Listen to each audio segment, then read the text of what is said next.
Hello, everyone. All right. How y'all doing? What happened to the intro? 2 seconds delay. That's what happened. Yeah, exactly. That's what happened. So, ladies and gentlemen, welcome to another dirty episode. Claudio is the first mic. That's what happened. I see. So, welcome to another dirty episode of DirtyFour podcast. I'm Claudio Capri. We got Victoria Blair, Joy Laflamme. Hello. Peter Bowen's going to be coming in soon. So, ladies and gentlemen, if you're on Facebook, just head on to YouTube. If you didn't subscribe yet, go ahead. There's like a red thing there that says subscribe. And then there we go. So, ladies and gentlemen, how's everyone doing? Victoria, Joy, how you all doing tonight? Nah. Great. Great. You know what? You both sound so energetic right now. Man. But we do have a great guest. We have an awesome guest.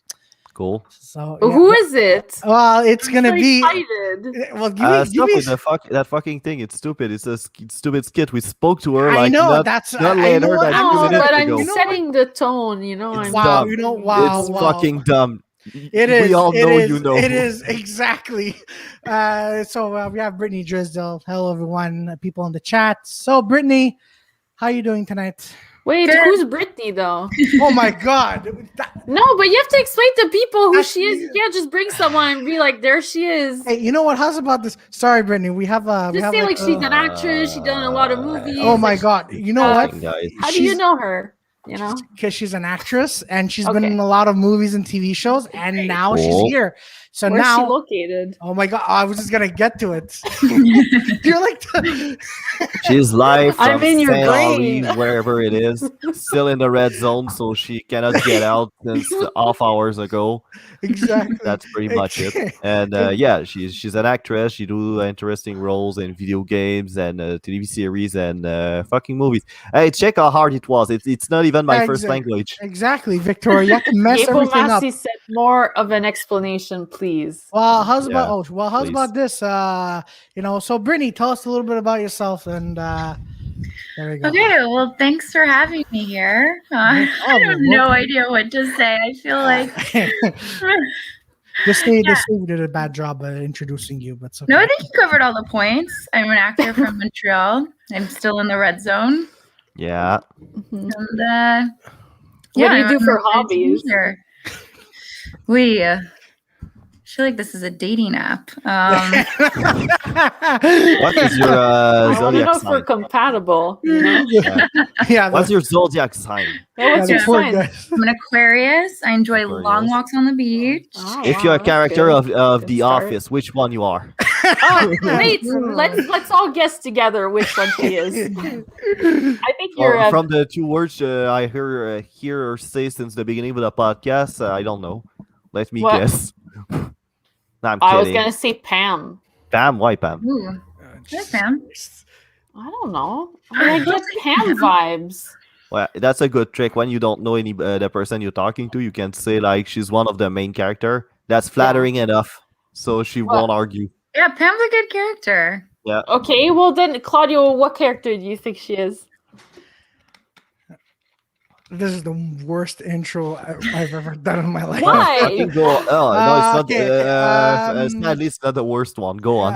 Okay, so the character from The Office. Honestly, it's been years. I haven't watched The Office, so I really don't know because I haven't been watching The Office in a long time. All right. Yeah. Well, fast like that, I'll say Pam too because yeah, that we've been dragging that for too long. So let's move on. So which character are you? I don't know, Pam. She already answered to that. she already answered. Sorry. Oh, did she? Okay. Yeah, she did. All right. Oh, Oh and my then- God, Peter's here to save us. Oh, here it is. Here Save it us. is. That's Here it sad. is. Oh, give me a sec. Oh, Peter, thank God that you're here because our intro has been butchered and now we're here. Oh, Claudio wanted to say Dwight, but he pussied out. All right. That's all right. I think she's a tubby. What make you say that, Gabriel? All right. So, Flattering. all right. Oh. So Peter is here. Everybody in Yeah. the chat, Kiki, Hello. my mother, Gabriel. Gabriel, how you doing, bud? Is your mom? And Captain Yolo. Yeah, apparently yesterday he said he was my mom, so I was like, okay, all Oh, right. God. Oh, I'm dear down. God. Okay, that sure Yes! explains a lot. Jess, what is the time? What is the Brittany, time, hold on. Jess? Before we continue, it's because Jessica's is always from Australia, so she always says like a time ahead of us. So now it's like, Jess, what's the time from Australia? Wow. And she I tells don't us know. the time. And Yeah, she Yes, always Max. tells us the weather of Australia or something, so we ask her the That's question. serious dedication. Exactly, Yeah. exactly. Doing all this, I'm curious. yeah, doing all this is yeah.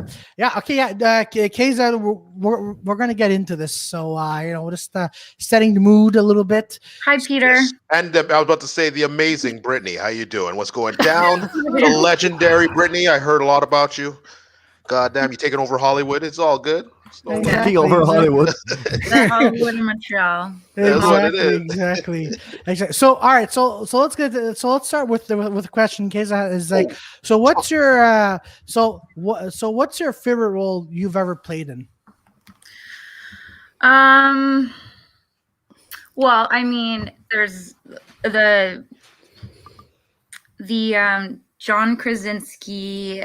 Wow, I'm blanking on the television series. Jack Ryan was probably like the best experience ever because we got to spend like a month in Morocco. So, and because we weren't like key players, we had like quite a few days off in between. So that was probably the best filming experience I ever had.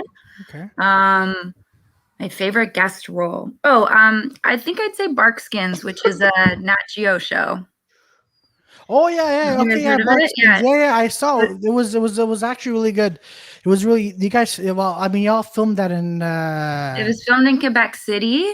Yeah. I had like a guest star on that, and it was my only period piece I ever did. So awesome. That was like really a really cool experience. So yeah, it was on Nat Geo, and it was a Nat Geo production, and I think it's on Amazon Prime.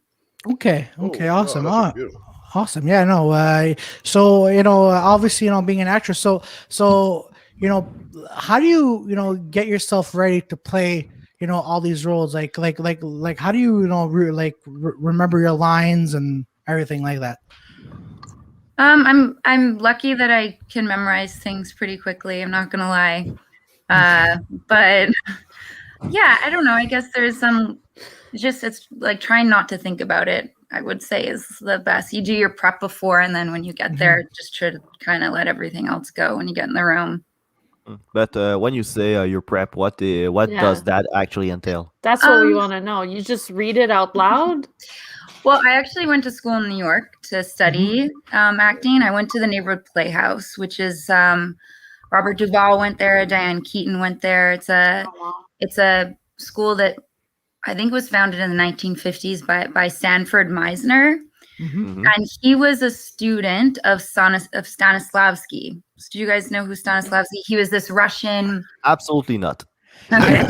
I heard of him a little bit when I did the No, you fucking liar, Claudio. I heard of his name, but I haven't really I don't know much about him. I didn't know anything about him either before I went to the school. But he basically was this like crazy Russian acting coach in the 50s that came over to the States and taught a bunch of students, and most of those students went on to open their own acting schools in the US. So like one of the schools is they all took what they thought Stanislavski was teaching and opened their own technique for acting. So like one is like Stella Adler technique, and Stella Adler was Marilyn Monroe's coach. So they all opened these schools of what they thought the technique meant to them. And I went to Sanford Meisner School. So he was a student of Stanislavski, and they teach something called Meisner training. So it's a 2-year program. There's about 100 students in first year, and they ask about 20 to 30 students back.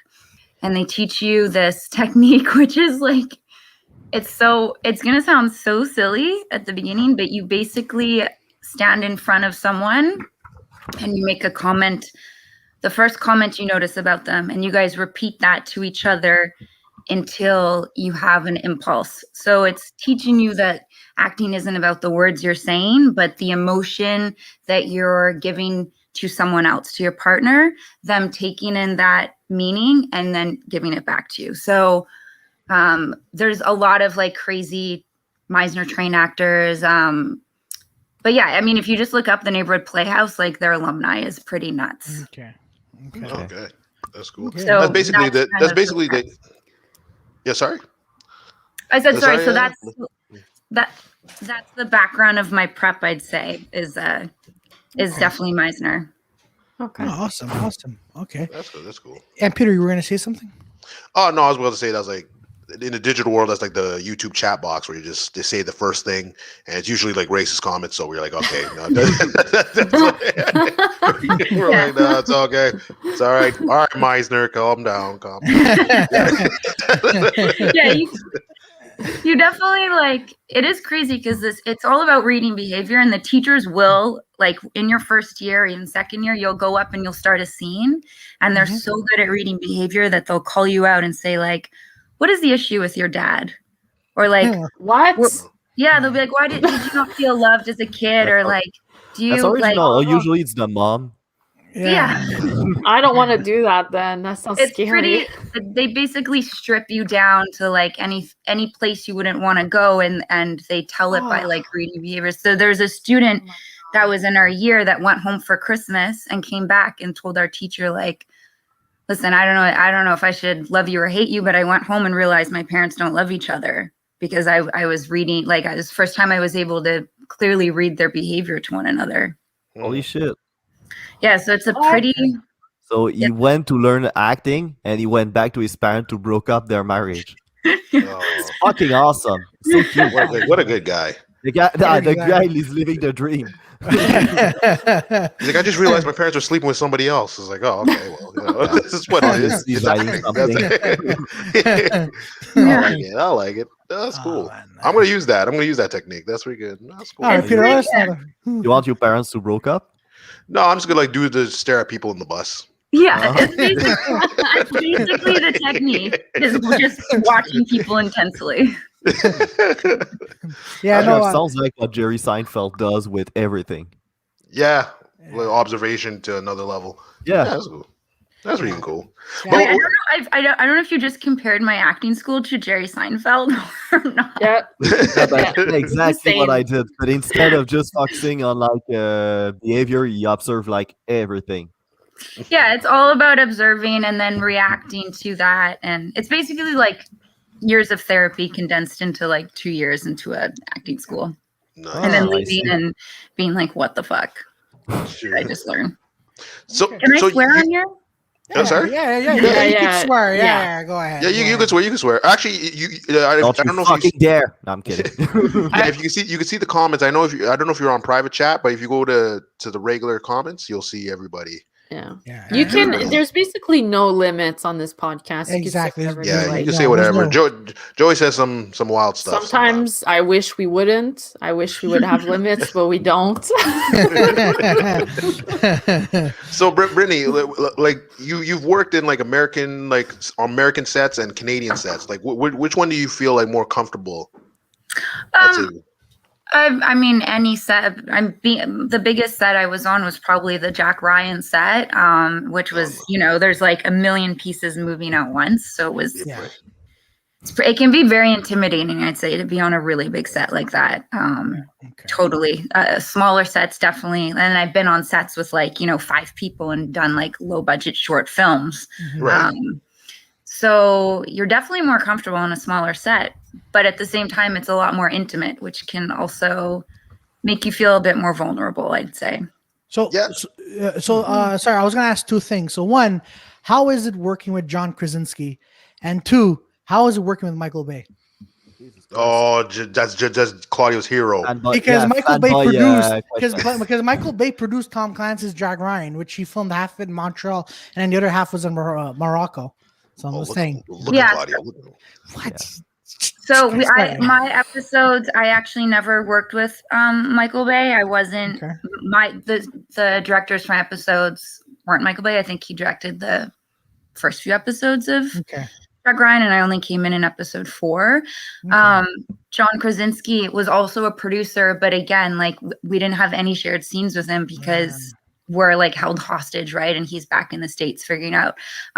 We only met him really quickly on set once. And he was Yeah, he seemed nice, but I can't speak more than that, unfortunately.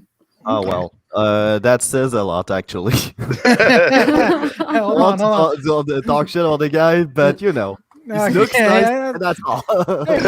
Exactly. No, it's because I forget which actor, but it was one of the guys that played the Ninja Turtles for the Nickelodeon one there, and he was saying like pretty much the set like treat them like horribly, like they forgot about them actually. Like I think they left them out in like some field, and then they're like waiting for a bus, and it was like legit like 12 hours, and they're like where's this bus? And they're like what is this, man? And he's like he never wanted to do that again. And I was like, whoa. I think he played on the Titan show, but yeah. Yeah, I mean, no, I feel like I've been always well taken care of. I would say that like our time in Morocco, we're on big sets. We're in Morocco in late May, early June during Ramadan. So all of the crew in like crazy heat, they're not drinking water and they're not eating till sundown. Oh shoot, yeah. Okay. So Morocco as a whole during Ramadan, it's a bit more like tense. But being on a film set, sorry, my dog is here. Being on a film set, sorry. During that period, it's like it was. You could feel that people are not the happiest. Oh yeah. Okay. They're not eating. They're like, I'm dehydrated. I'm filming. Yeah, What is happening? You're on set for 12 hours and like, oh god damn, I need some water right now. Stuff like it was crazy. I didn't know how they did it. I was like, that's nuts because we're in the desert. Yeah, but like when the sun's down, like they eat. So you must have had like some big feast at the end of the sets, or they they film. No, not really. All right, okay, never mind. God damn. Yeah, it was. But we did get to because all the American actors or anyone who wasn't Muslim like didn't celebrate, but we would try to wait at dinner time until it was actually sundown and they ate, and then the non-Muslim crew would also eat with them. So that's really cool. Yeah, that was nice. Okay. How early do you wake up for your movie sets or shows? Like I'm hearing like 4 a.m. in the morning. Yeah.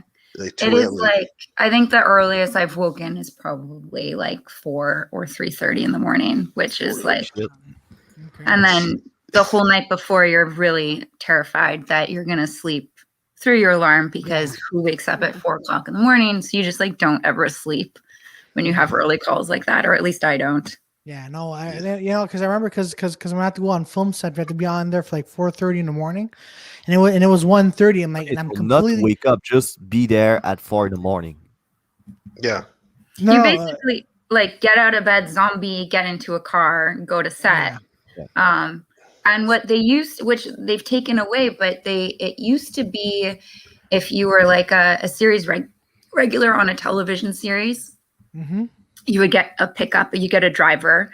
And now they've changed the rules. So as an example for Barkskins, it was all these actors that came in from the UK, Australia, and they had to drive themselves to set in Quebec City. So they had to go get a car for the period that they're shooting and like drive themselves in a city that they have no idea. Oh wow. Yeah, a friend of mine, he was on Barksons. He was telling me the same thing as you just did. It's like you have these people from like UK or England or whatever, and they're they don't know where they're going, and you have to literally trust their GPS to get the set. And obviously, everything here in Quebec City is in French, so some of them didn't understand how to read French. So like, and Quebec City, it's an old city, so just moving around in those fucking streets, it's not that easy. Yeah. Plus, it's like if you wake up at 4, like they're exhausted. They've probably been on set all week too. So that's like a bit dangerous. I was surprised they took that away. I feel like having a driver is probably a good idea. Yeah, exactly. I was about to say, no shit, you can play other characters if you like all zombified, no personality at all. Exactly. Pretty sure it's one of those called personality eraser type of stuff going on. Yeah, for real. Oh no! It is tough. So what's the dream role you wanted play? Like what's the role that you got? What's your goal? What's your goal? I would actually never ever want to be famous. I feel like that's probably the most terrible. Really? Yeah, just not being recognized all the time and being judged. Like it's just being like pursued or tailed by a bunch of fucking paparazzi. That seems like a lot of fun. Yeah. Why would anybody dream of that? Like everyone yelling at you and like Yeah. not being able to go anywhere, like sounds absolutely terrible. I would just And be you're- happy. You're to I can't imagine now why you see so much actor losing their shit and eating Yeah. those people. It's like obviously, like now you're telling me they wake up at 3 a.m. and now you have an asshole like just flashing in your face. Of course, you give him the finger at the very least. And then you see like the headlines. It's like, oh, did she gain 5 pounds? Look at that. Yeah. She's got a little tummy. You're like, fuck you. And like, Oh, yeah, Of course. everyone asking about your life. Yeah, it sounds awful. Oh So, yeah, no, no. I would just be happy to like continue working, to be honest, and always getting to play different roles and Okay. different characters. I don't think there's, as long as I'm always feeling a little bit challenged, I think I'd be really happy.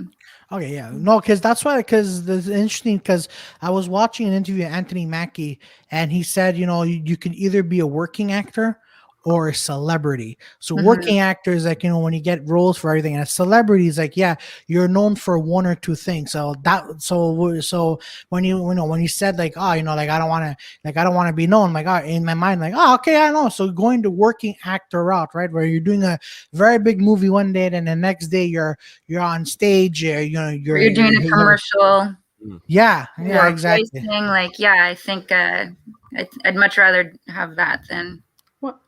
Why do you like acting? Jesus. No, but it's just like, Oh You like God, stand damn. up, why do you like Victoria? it? I just want to know. I definitely think, and I've heard other actors say this too, it's like therapeutic in a way. I think No, Not to with talk all you about- told us, no shit. Yeah. Go on. I don't know, Victoria. I think I need to quit it. You're making me realize it's not. Wait! I have two Not sure, projects, not Brittany. sure I I have two want to projects. struggle with my subconscious. Fuck this. I'll go back Brittany, I have two 14 projects. and After add the that, you know what? Take Victoria's word. I'm kidding.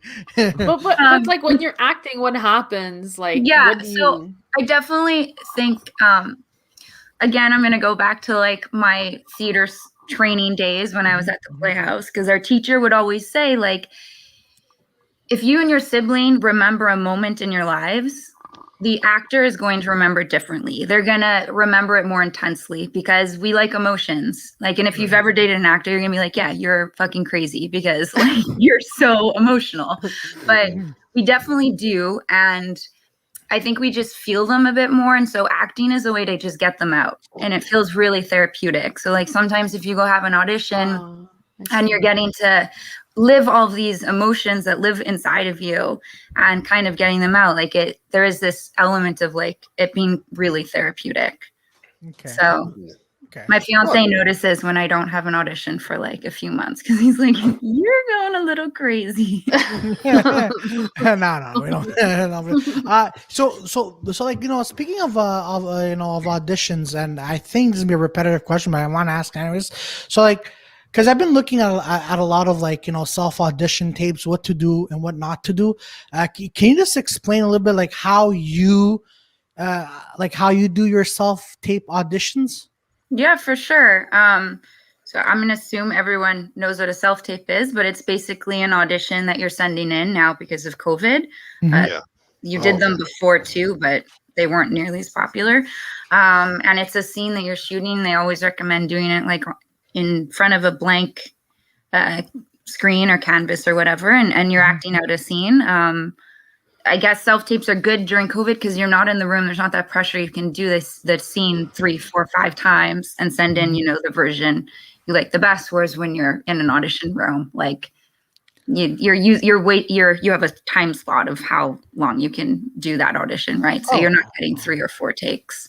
Oh wow, okay, yeah, no, because the reason why it's because I know someone who has to do the audition, and I've been looking at the work, and like apparently like the writer sends the agent like, okay, so you're gonna be playing like a character named Peter. He's an everyday worker. So just do like what do you think Peter sounds to you, right? So they like, do they send you vague like descriptions and you have to? No, I'd say they'd send you like about a paragraph. It depends on the role and the size of the role. Like the larger the role, sometimes they'll send a pretty good description of it. But casting in them, like they don't know what they're looking for either. So they'll write a description of it, but I try not to pay too much attention to what's written in the character breakdown, because I think as actors, we can read it and it's like, oh, they're quirky. And then you're thinking the whole time, I need to be quirky. And you're not being like your honest self. And you're just being a parody of what the character should be, basically. Okay. Yeah. So I don't, I read it once, the breakdown, but I always read the scene first, the breakdown after. I never read the breakdown first and the scene after. You use it more like a guideline rather than something you need to memorize perfectly, or you turn out into like just that over-the-top character.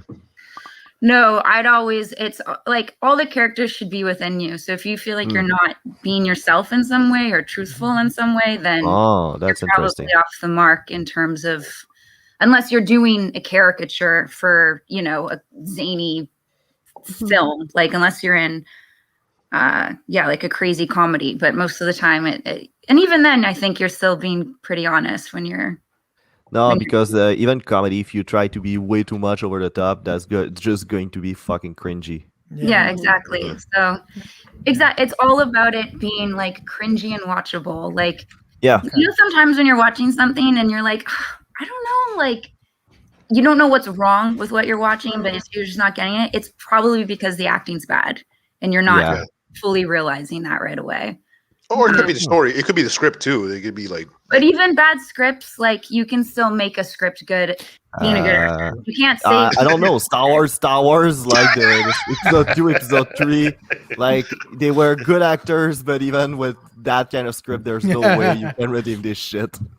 Yeah, they do. Yeah, like the best scene is when they weren't talking, for fuck's sake. Yeah, that's true. That's true. Did you guys see the Mortarian or heard of it? No, I didn't watch it. The what? It's with Tahar Rahim. He was nominated for a Golden Globe. He was really good in it. But that's like an example of a script that was kind of wonky. Like it wasn't. It wasn't a garbage script. Like it was obviously good, but his acting was so good that you bought the story a bit more. Okay. All right. Yeah, I know it. Yeah, what's the movie called again? Sorry, I'm gonna. The Moritarian. The Moritarian. Did you ever do comedy? Like, did you ever do comedy acting? Yeah, I did. Man Seeking Woman with Jay Baruchel. Do you guys know that show? It was on FX. Yeah. So that was a comedic show, and I did like a horror slasher film called Aquaslash, which is it's a campy show. So it's not nice. Like it was like pure camp. Nice. I'm down. Yeah, can you if you don't mind, can you tell us like a little bit more about the Aquaslash? Yeah, it was a campy horror film based on a bunch of kids that go to their graduation water slide weekend, and there's a killer that is putting blades in the water slides. And beautiful. I'm fucking down. There we go. All right, that's good. Yeah. Why having a killer that just stabbed them with a knife when they can just like bring the knife to the kids? Yeah, but why did they keep going Original. on the slides? No, but they have to get out of the park. They don't know, like, there's slowly people dying in different ways. And then on the big day where there's a competition for going down the slides, on one of the slides, there's nice. And the water park is called Wet Valley. Like, it's one of those. Nice. Yes. Oh, that is awesome. That sounds from like, if I'm not mistaken, that was filmed at Super Aqua Club here in Nice. Okay. Awesome. Filmed at the Super Aqua Club in September, so it was nice and cold for us. That's it all. So okay, so we watch all you being being mean. We understand that it was cold. Got it. Perfect. Yeah. Perfect. Great. Nice. I just want to know the killer's motives. I'll kill you once you hit the slides. And he's just there. He's just chill. Like I just want to know what it is. Like when was he? I don't know if I can like say it without giving it away. But okay, yeah. Yeah, no Yeah. worries, no worries. Yeah, you don't have to say. Yeah, you don't have to say. It's all good. It's all good. It's what it is. A plot twist: Brittany was the bad guy the entire time. Hey. So, sorry. I was just gonna say, would you ever play a villain like that? Like, is that something that, like, a Is really anyone gonna watch antagonizing? Aquaslash, or can I just talk about it? Go ahead. Yeah, I'm I'll gonna watch it, either but way. I'm I'll watch it. It doesn't ruin it. Yeah. But spoiler alert, I am the killer in Aquaslash. So I knew it. I knew it. Holy shit! Give me I a don't know sec. how to Give me a answer sec, like though. Victoria's and Peter's questions about what's I the motive knew when it. you ever play a villain. I'm like, I knew it. Like, oh wow, okay, there we go. Now, okay, Okay, no, that's- and the motive for her is that she went to the park as a young child, and her dad ended up drowning in the pool because it was like this party park, and Yeah. so she ends up buying the park with her husband years later, and then having like revenge on the park and killing everyone. And So the she- husband has Kind no of like, idea. She kills the husband. oh, okay, oh, that's awesome. kind of okay. sounds like Friday the 13th, but like with a bit more. Hold on, Yeah. hold on. Just let me write this down. Brittany is a bad guy. Why are you running? Why are you writing I'm this not writing down? anything Yeah, down. why are you writing it? What is down? what's happening? God, Yeah, I I'm know, not but it's like, what the fuck Shut is the that? fuck up. Sorry. He's gonna put a post-it in his Yeah, room. exactly. So he I'm doesn't putting a forget. God post-it, damn, yeah. watch the movie, man. I am gonna watch the movie. What is- You know, god damn, yeah. So now we're Brittany, obviously, you know, there's like also another movie that you mentioned that you want to talk about before we went live, and it was a short. Right? Yeah, well, I think you saw. I mean, Aquaslash 2, it would be a great movie to check out. It's all Montreal talent, all Montreal cast, crew, director. It premiered at Fantasia Film Festival, Oh, so nice. that was really fun. And there was a short. I think Claudio said he saw it, called Kitty's Naughty Knickers. Yeah, You guys can watch that on YouTube. It's one of my closest friends who is the writer and director of it. And that is a comedy too. It's a dark comedy. And she was actually nominated, her first short ever. She was nominated for a Directors Guild of Canada award. So nice. Oh, wow. that was fucking Nice. Okay. Awesome. and she did she's done a second short called I Want to Be Like You, which will premiere on the Dust Network, which is a streaming channel. Mhm. You can get it from any streaming channel, and it's like a sci-fi movie, and that one won best performance. So it's completely silent. It's a full silent short film, but very nice. very creepy. Okay. Nice. Awesome. Drinking beer. I wanted to ask, like, okay, like, let's say, obviously, you said you don't want to be too famous, but you could. There's potential for you to get there, like, to be above. Like, you're already famous, but whatever. But we got. But I'm just saying, like, Oh okay, boy. in the age, I see the minefield just there. Yeah. Oh no! Yourself. I'm trying to prep it up. So in the age of cancel culture, okay, so like Gina Carano just got kicked off The Mandalorian for stating her opinions. What do you feel about like almost being like boxed in like where you can't you want to communicate to your fans, but you can't say everything you want to say type thing. Well, I mean, I think like that's part of the reason too. I think with like celebrity status becomes a huge responsibility, one that like most people don't even know how to handle. You're influencing so many people all the time. So anything you do, anything you say it's being, it's going out there to thousands of people. That is like a crazy responsibility, one that people like in politics, like, they train to become politicians to know how to have that sort of influence. So I don't know. I wouldn't want it because I wouldn't want that type of responsibility. Yeah, like that. Everything you say is scrutinized, and then they start analyzing everything like you say or whatever. So that I understand the argument, honestly. It's hard, and you definitely have to keep part of your opinions and things to yourself that are private. That you can't be.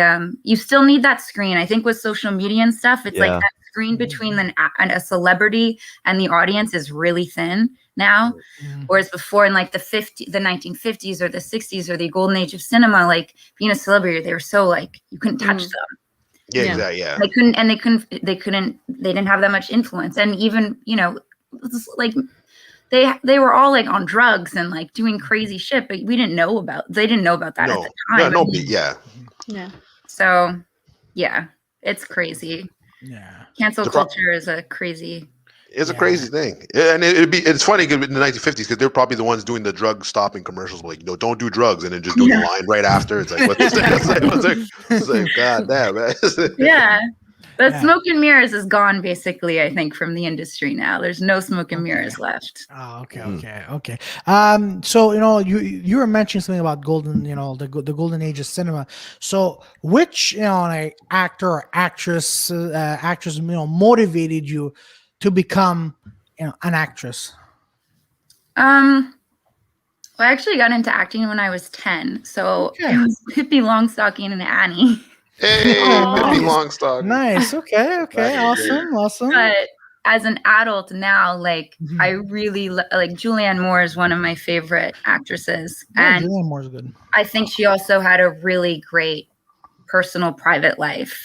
She like never was overexposed in the tabloids, and she's always done these really interesting films and characters, and she's great. So it's like I definitely admire her career. Okay, nice.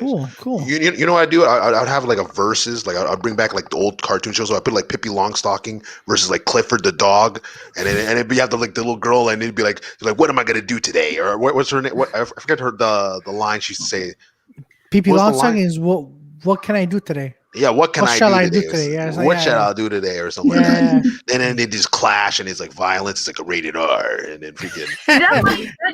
I'm sure there's an audience for that. Oh yeah, for sure. But no, but like I'm sure, like just like Mortal Kombat, right? I'm sure it's be like they should put Clifford versus the Pippi Longstocking in Mortal Kombat. No.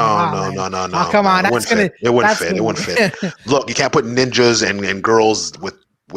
I don't even know what was she. I don't even know if she was a clown. She wasn't a clown. She had braids like this. Yeah, she had the braids. Yeah. Yeah, and like she was an orphan that was like had a chest of gold and lived. Yeah, and crazy strong. Strong. Yeah. And she was kind of a chest of gold. Monkey. Yeah. Love that we all know so much about her. I know. Could I walk have no on idea. the walls, right? Yeah. Yeah. Wait, what? I think No she could way. walk on, like, she was like a superhero kind of. Yeah. Damn. She was like Hercules' like long lost cousin or something. I don't know. Yeah, Jesus. yeah. She was the revenge fantasy of every ginger kid. Yeah, exactly. Why I loved her. If you haven't noticed, like I grew up red hair and freckles. I loved Pippi Longstocking, Annie, and The Little Mermaid. Oh. That's cute. All right. Okay. That's good. Okay. Cool. Yeah. What was that? What was that? Why is that good? Did you like The Little Mermaid? I didn't like. I mean, she was there, but I liked her because she had red hair and like it's like Joey said. It was definitely like. Oh no, not you, Revenge Brittany. No, not you, Brittany. I meant Claudio. Like, I understand what you like, but Claudio, I don't believe like The Little Mermaid. Listen, I'm just happy that she likes. I'm like, okay, that's what she likes. She likes The Little Mermaid. No, I'm just saying that's it's kind of good for funny her. because that reminds me of a story that somebody told me back in Bécamo. Like basically, they were that kid that was doing a night shift, and on the camera he got caught masturbating watching Little Mermaid. And he got fired. Yeah, he got fired for that. I think he ruined Little Mermaid. Really? Well, obviously there's people masturbating on it. Not that I'm look doing at that it. tail. Look at that tail. Oh my god. Honestly, Wow. I don't. Yeah, exactly. Look at her brush her hair with that fork. There it goes. Jesus It's all Christ. wet. Jesus Christ. So Why? I don't. Not more questions now. yeah, exactly. I have questions. I'm not gonna ask them. I'm like, no. So Brittany, what do you? So now that obviously, cinema is advancing with online streaming services. So I don't know if you heard this, but a while ago, HBO Max, there was a debate with Denis Villeneuve and Christopher Nolan, saying that now Warner Brothers wants to put all their films on HBO Max rather than cinema. So what do you like? Obviously, as an actress, working on films, and you want to see, you sometimes would see yourself on big screens. What do you think of like now all the films going to stream services instead of cinemas? I mean, it's hard for me. I think that's more of a question for the audience because it's like more like what a lot of people like going to the movies. People like the whole experience. As an actor, the way that the industry is going like that, it's actually better for us because there's so much content now. There's so many stories, there's so many platforms and there's so many ways to reach an audience that more people can be working actors because there's way more shows. So streaming has been a really positive thing for actors. Like things that people do you guys know LARPs? It was a Canadian web series about LARPing, and it's like pretty funny, and they made it like years ago, and because of COVID there wasn't enough content, and now it's accessible on Amazon Prime. So LARPing? What is LARPing? LARPing is like when you dress up as live action role play. There you go. Live action. Oh, that's yeah. So wait, how do you do it? Like it's anybody that just jumps in, or like on Mount Royal in the summer sometimes they'll reenact wars and they'll dress up as or you decide to be a Viking or they dress up as medieval people with like a foam sword and they hit on each other yelling like I took 2 HP out of you, and then you have some massive nerds being like fireball and nothing's happened, but in their little world they just have to they're like and you watch that and you're like I need DMT. but here's the thing, because reason why, because I'm asking a lot of actors that question too, but I think I'm one of the people who are right with Denis Villeneuve and Christopher Nolan, like because I've been in a few movies, right, and I would like and I spend like X amount of time on set, and I enjoy myself. Like I would enjoy myself going to see my ugly face on the big screen, But the fact that for example, at least it's 1%. Yeah, exactly. For example, like Fatherhood, it's coming out on Netflix, right away. The Kevin Hart movie, and I got to meet Kevin Hart, and I worked with him. Not a fan. I'm like, oh my god, I think it's like by this summer it's coming out on Netflix. But before that, I'm like, oh man, it's gonna be in theaters. I can't believe I'm gonna be in the theaters. I have a Kevin Hart movie in theaters. But now I find it's on Netflix, and I'm like, I don't know. The movie's called Fatherhood. It's with Kevin Hart. So that's the thing. Like, I'm like, all right, like, because these kind of films, like, since there's a lot of people working on it, I'm like, all right. In the end, we're seeing all this grand work on the big screen. It'll be cool. Also, just like for example, like I'm really disappointed this movie came out on Hulu was Billie Holiday versus the United States of America. I was on set there. I'm like, all right, it's gonna be a really big movie. It's gonna be fun. And then I found out it came out on Hulu, and I'm like, wow, people get to watch this on a small screen. Cinema are closed though, so there's no point like just getting movies in cinemas anymore. No, but I'm saying like obviously eventually everything's gonna open up, right? Cinemas are gonna be opening back up too. But people want to go to movies, they'll go to movies, and then people will show movies in movie theaters. But if people don't go, they won't. Yeah, there's definitely movies that like are much better on a big screen. For sure. I just think for sure, and like as one thing gets better, the other thing's gonna suffer, right? It's like these big blockbuster films, it kind of sucks that they're going straight to streaming, but because of streaming too, you're being able to have small independent films be on the same level as blockbuster films, or like have the same audience, which has never happened before. Yeah, basically, it has never been that easy to watch like really niche and foreign like series like Dark, for example, and that kind of stuff than before. Like you have access to a lot of content from everywhere, and that opens the door to any indies productions to do their own stuff. Yeah, and like I found myself watching, foreign, like Call My Agent. Have you guys seen that show? It's a French show from France. No, I didn't saw that. Yeah, it's so funny. Oh, and Call My Agent. I love it.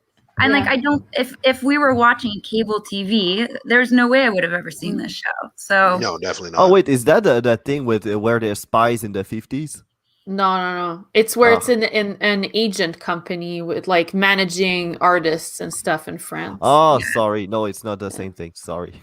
But it's very funny. So I started watching like Danish stuff as well. Like I would have never watched a Danish TV show before. Yeah, outside of porn, I didn't know they were doing anything. No, that's good to know. Yeah, it really is. It really is. Yeah, no, it's really. But speaking on, sorry, what are you saying? What are you saying? No, go ahead, Peter. No, I mean, speaking on, like, obviously not just porn, but I'm speaking on that. Have you ever gotten a script where you're like, nah, I can't do this. Like, nah, I don't do this. It's not my thing. I mean, you'll always, if there's any sort of nudity involved, you'll always be asked before if you want to audition for it. Yeah. But like in general, like anything, like you don't want to be a killer or you don't want to throw up or no, whatever. I mean, listen, I'm a working actor. I'm not saying no to work. Like, okay. It's like this crazy film. So no, unless something just really went against my own values or I thought was, like not a right. But the industry is really sensitive to stuff like that right now. So I don't think it's really going to. Well, yeah, especially now. Yeah, I would expect. That's good. Speaking of weird role like that, playing the bad guy or whatever, did that ever happen to you that somebody outside of cinema gave you shit because you were playing a bad guy or something like that? Well, when I was younger, I got into acting at 10, and I booked a big show called The Never Ending Story, which was based off the movies from the 80s. Yeah. It aired on HBO, and it was a mini series, and I had a recurring on that as a bully. And yeah, so I would get like people, that had seen the show, especially other kids, because I'm a kid at that. I was 13 when I did that. Other 13-year-olds or 14-year-olds thinking I'm that character. And so that was like really weird because, kids don't understand that that's not the real you. So I had moments like that when I was younger.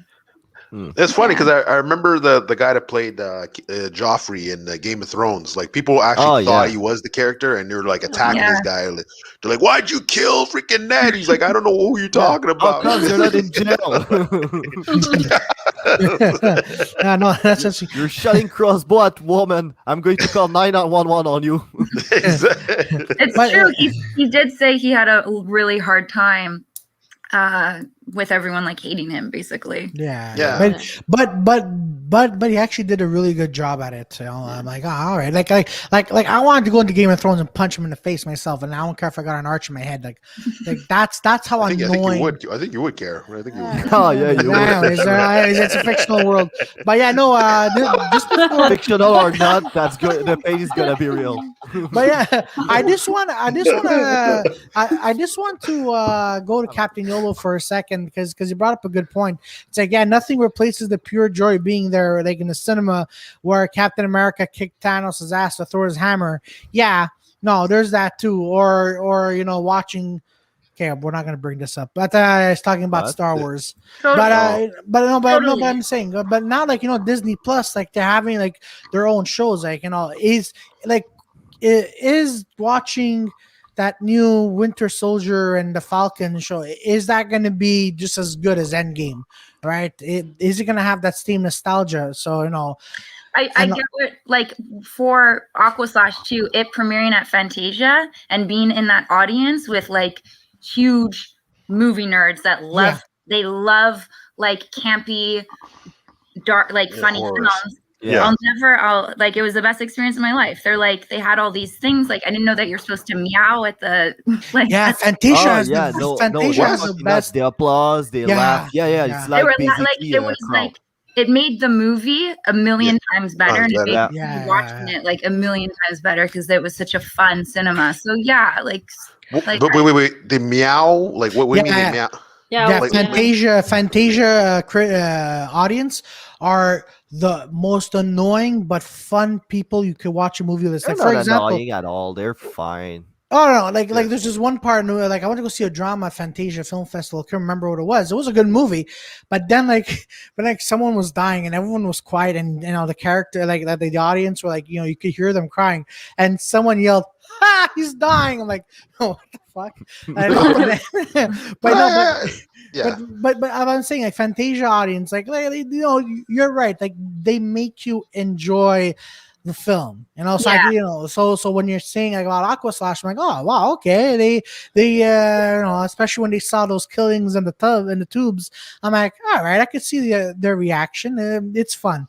And you're definitely going to feed off a whole, like, if you're in a packed cinema and you guys are all watching the same thing and you're all laughing at the same time or all crying, like, it is a really cool experience. So, yeah, like I remember I was at a anime convention, and then what I did, like I was there, I was performing at one place, but then after we're just going around, and what I didn't know at these conventions that they'd watch like the hentais, which is like pretty much a Japanese cartoon porn. Mm-hmm. So, the rooms were full. Like it wasn't like 10 people. It was like legit like 200 people in one room, 100 people in the other room. So like when the girl like climaxes, it was like guys and girls, like, and it was legit like almost like 50-50. And when the girl would climax, everyone was like clapping, like, "Oh!" Yeah. Well, yes, it was really good. Now I want to go in erotic cinema just to see if they're clapping at the right moment. I don't think at Théâtre L'Amour they do that. You know? No, I don't think. I think it's a little different. I think it's a little different, but open the umbrella, you start seeing a couple of things falling down on it. All right, guys, about an umbrella for each. Let's enjoy the show. If I went in the theater and there's people on top of them, I'm not going on the bottom. Like,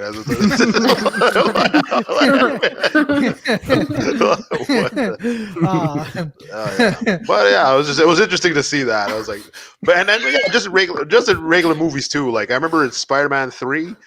For some reason, well, at the time, now I have to rewatch it, but at the time, none of my buddies loved it.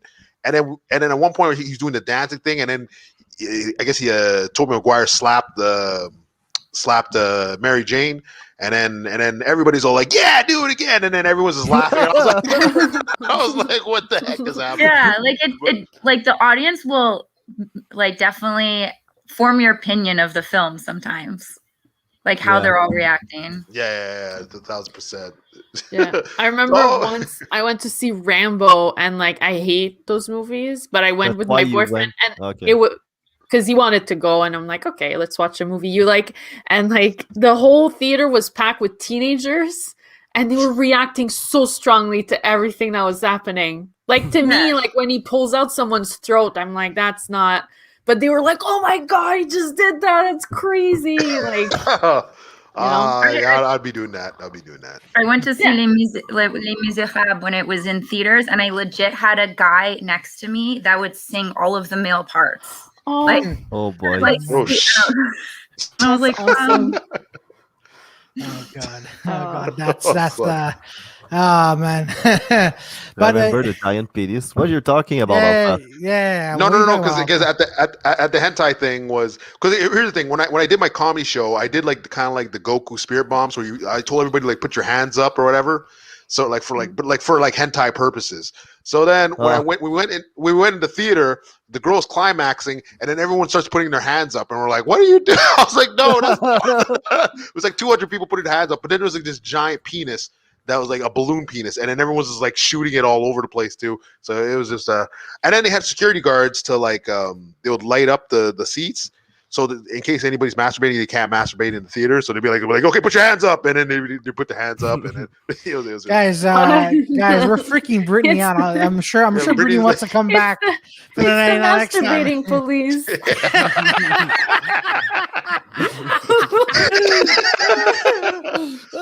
Yeah, it was at the Palais Congrès. It wasn't like a erotic thing. It was just like sure, Palais Peter. Yeah. No, sure, it's Palais. No, they're just watching it for the art. Yeah, exactly. They went to a cinema goose on. They're all watching it. No, it was weird. It was weird. No, because it was a regular anime convention, but then they had the rooms, and then they had like a dance, like rave thing. I was like, I didn't think it was like that. I was like, oh, this is another level. This is fucking nuts, man. Yeah, it really is. It just sounds like those people are so fun driven. Like they just want to have fun. Like they don't give a shit. Yeah, I don't understand why somebody would want that. No, but I would have a hard time being like, oh yeah, let's just go watch a hentai with a bunch of people, and then just going dancing like 5 minutes after. Yeah. And you know, it was annoying too. Like so when the video was playing, I remember me, Alpha, and Andrew Kardashian, we were all talking, and then the girls in like right next door, they were pissed. They're like, dude, we're trying to enjoy the porn. Like, relax. I'm like, I was like, oh, okay, all right, sorry, man. I'm like, shut the fuck up. It was crazy. I was like, man. Shit, all right. Trying to follow the intricacy of that porn, please silence. I missed what she said. Like, Come on. No, I'll never know $30. if she had the job. I paid $30 for this. Okay, I want to see this. Can you please shut the fuck up, please? Yeah, $30 man. though? $30. No, it's actually $60 if you went in that What? day. Yeah, like to go for in the the convention. convention. Yeah, Oh, okay, for the convention. the Okay, convention. cool. Yeah, no, not for that. But like if you wanted for that night, yeah, it's $60. So it's Okay, basically, okay, but you have access to everything, but if Everything. you come enough, you just do that. Okay. yeah, exactly. Yeah, Okay, pretty alright, much. got it. Jesus fucking Christ. Don't scare me like that. I almost died. Don't make Brittany uncomfortable. God damn it! All right. We'll go to a fun topic. No. It's Fun topic. I should remember this. You disturbed me more when you talked about people masturbating to the Little Mermaid. So Yeah, that was weird. That was weird. That really was. That That was was weird. I'm like, what parts? Like, I'm confused. Maybe it's the feet when she Well, gets her turned foot. into a human. Honestly, we were all mocking, we were all bullying the poor guy, and since it's a small town, everybody knew who it was. So basically, we just call him like masturbator or something like that in French, and we just like insulted the guy. So he Eventually moved away. nah, his life He was hates fucking Little ruined. Mermaid now. Yeah, that's what I'm saying. It man. was Just shoot Joey her. moved to Montreal. Jesus Christ. Jesus Christ. Man. No, I'm not man. even sure you left town. Actually, he's still there. That fucking moron. But you know what's crazy about those old movies like The Little Mermaid and like Pocahontas or whatever, like those Aside of box people masturbating on it. that I don't know about that part, but yeah, freaking like those cassettes were freaking expensive. Is like now they're like worth like $200 a piece, man. Is like nuts. Oh, really? Yeah.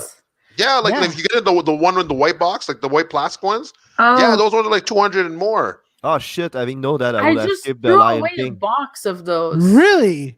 yeah, because they used to come out right like after 40 years. Like now you can get the Little Mermaid or Pocahontas like being re-released on cassette. You're right. God Yeah. damn. Okay. So I have like So- 5 of those. Oh, so sell them. So there's $500 right there, man. Oh Goddamn. my God. Or Alright. more. Oh, I mean $500, but yeah. Oh, you more said than that. $200 per Yeah, piece. $200 So bucks, yeah, basically so it's like it's- $1,000. Yeah. Hmm. Man, I have like Toy Story, Hunchback I- of Notre Dame. Dude, Oh, I shoot, used yeah. to have like Toy Story in VHS. Toy Such a Story was- retard. I didn't know that I would have kept it. Yeah, I had Aladdin. I had Aladdin and the Lion King in the white box, and I just threw that. I was like, so then I saw it later. I was like, oh, what that? Really, man? Okay. Now I understand why my dad called me a retard when I told him that I bought some LP like vinyl for music. Oh Oh, yeah, yes, oh yeah. yeah, the vinyl. Yeah. Oh shoot. Vinyl, yeah. Yeah. No, yeah, oh, how much? son, man, Yeah. Now I see all that craze about like those VHS. I'm like, why? Why? Why? Just why? So Brittany, so you're also you work on your own scripts as well because following Oh, really? IMDb, you write your own stories as well. No, not really. I've only helped produce short films. Okay, because all right, because I saw wow, okay, because damn it, okay, I was gonna go. I would love to, Okay. but one day, hopefully. Okay, all right. That was embarrassing of me. I'm so sorry. I'm so sorry. No, because I swore because I swore like I because of the short film that like the one that was called like I want to be like you, right? I swore you co-wrote it too. Or so I'm like, I was a producer on it. I don't know if she gave me maybe she gave me a co-writing credit actually. Okay. Because I did help with like the storyline or like ideas of what. Okay. but that was her just being very generous. Okay. All right. Because yeah, go ahead, Peter. No, I was just wondering, like, how's the IMDb work exactly? Like, just like it obviously keeps track of like what you've done, but like, is there anything else that it could like?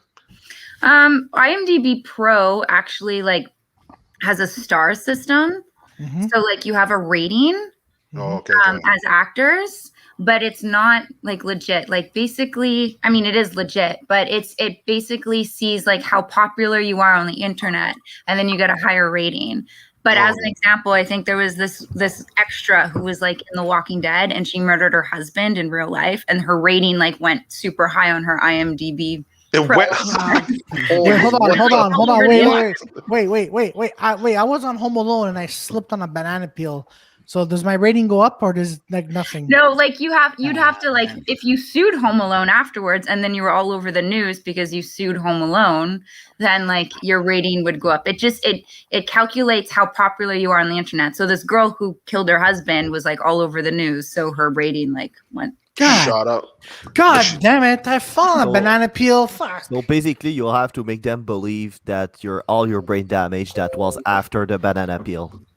Yeah, there it goes. So, or you could just kill your husband. I don't know, Claudio. Yeah. Kill your husband. Yeah. Man, like, you know what? That day on Home Alone, I actually fell. Man, I was in pain. I should have almost tried to sue Home Alone or something. You actually fell on a banana peel? I actually did fall on a banana peel. Really, Claudio? You did like a classic. No, I didn't. Why did you step on the banana? I'm you sorry. know what's gonna happen. You see a banana, avoid listen it. To me. Listen to me. You never played Mario Kart? Listen to me. It was 9 p.m. at night. Okay, and it was dark, like fucking dark. And do you think I'm like taking out my phone and looking at the light? Because I didn't do that because I was an idiot. And I'm like, oh shit, and I fell. And but it's Claudio. Of course, he's gonna fell on a banana peel. Exactly. Did you do the whoop? Exactly. No. I didn't. I just like my life flashed before me. I'm like, God damn it. You thought you were gonna die? All right, okay. Listen, man. It's just his last memory. After that, he has trouble with it. Exactly. Oh, okay. Okay, one last shot before I go brain damage. Exactly. All right, let's do this. Every morning his mom has to remind him like what his life is like. Hi, Claudia, I'm your mom. Oh shit. She plays him a little video that's like, you have a podcast, and then you're 30. Oh wow. And then after that, not that she tapes her soap operas over that video. Oh shit. Are soap operas still playing? Yeah, they have to be soap operas. Oh yeah, playing. no, soap operas are still playing. There are still people with cable, so of course. Yeah. Oh shoot, yeah, that's crazy. Well, I mean, there's some on Netflix, right? Like. Yeah, like I remember I met my buddy was like friends with this dude that was worked for, I think it was General Hospital or something like that. But it was just like weird. It was just weird to like when I was interacting with him, he's just like, yeah. So I'm like, okay, motherfucker, we're not acting. Like just talk, man. Like, No. Is a method actor, maybe. Is it true that General Hospital took place in a hospital? No. Why? What the you think that they would like? Well, is the movie Titanic is happening on the Titanic? I'm not sure. No, we got trolled, guys. Because it's a trick question. Everyone asks each other, and they don't know that answer. And I'm like, well, it takes place around the hospital. People like have been asking on a General Hospital like forum and stuff like where does the show take place? Did you watch the show? I don't know. In the studio? No, never mind, guys. Never mind. You guys don't understand the trolling question. But then again, ER, that was weird though. How much budget did the ER show have? Because I remember they had George Clooney for a bit. Yeah, that was his first. Well, he started in soaps. Yeah. He started in soaps. Yeah. Oh, okay. Oh, and then he did ER, and then he became really super famous. Yeah, at late age. Mine seems weird, but I can see the casting. Yeah. What a voice and a like, hey, how you doing? But everything happened at the ER. It was like romance. It was like helicopters crashing into the hospital, and it was a wild show, man. I was like, what guys were making fun of all this shit while we're watching wrestling right after. Yeah. You slept with my girlfriend. Let's fight in front of 20,000 people. Ooh. Hey, that's method acting if I've ever seen it. So Brittany, acting, in for film or TV, how is it different from acting, for a video game or acting on stage in a play? How do you transition yourself? You're a voice actor too? Yeah. Jesus Christ. You gotta pay the bills. Jesus Christ, Peter, you didn't read her IMDb? And you see, see how respected it is because she's like, yeah, gotta pay the bills. Jesus Christ. No, I'm very grateful to voice acting. Voice acting, Too late. We all heard that.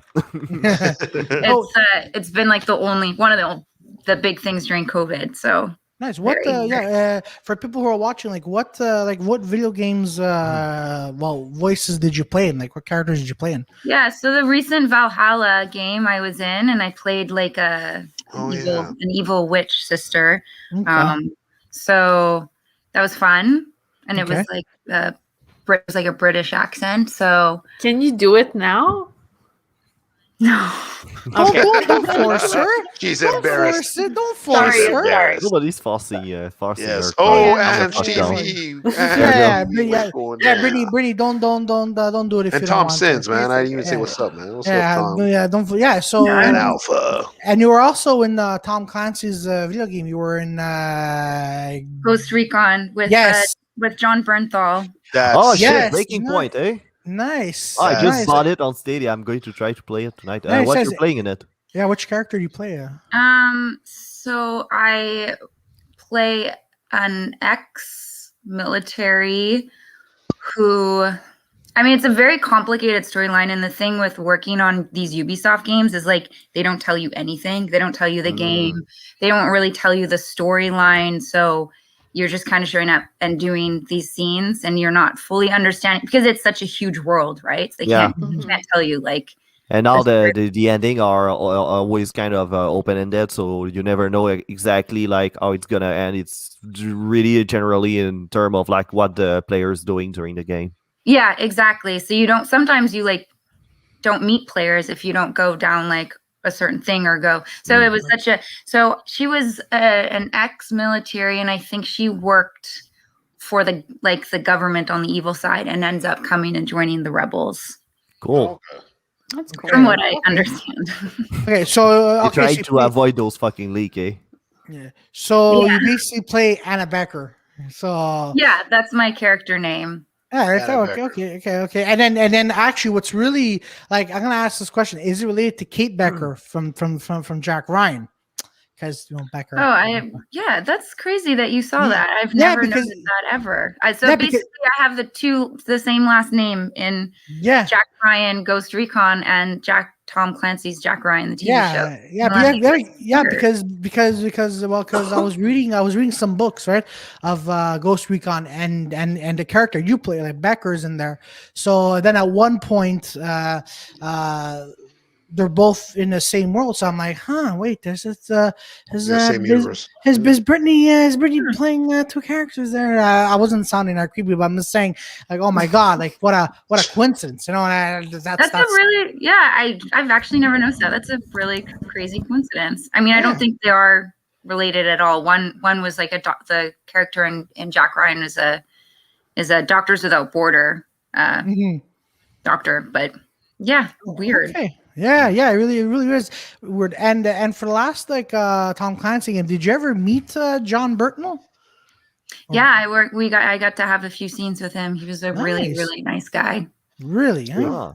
Yeah, very cool, and he had a crazy life, but he actually studied theater in Russia. Russia's like the mecca to study, and he went and studied without even speaking. Yeah, he went without even speaking Russian. Okay. He went to like their national theater school or whatever it's called and studied acting there. So, and I know nothing about acting, but why Russia is considered as the mecca of acting? I'm not really sure why. Like, I'd have to look at the history of it, but I think they were the first place. Like the person I talked about, Stanislavski, I think they were maybe the first place.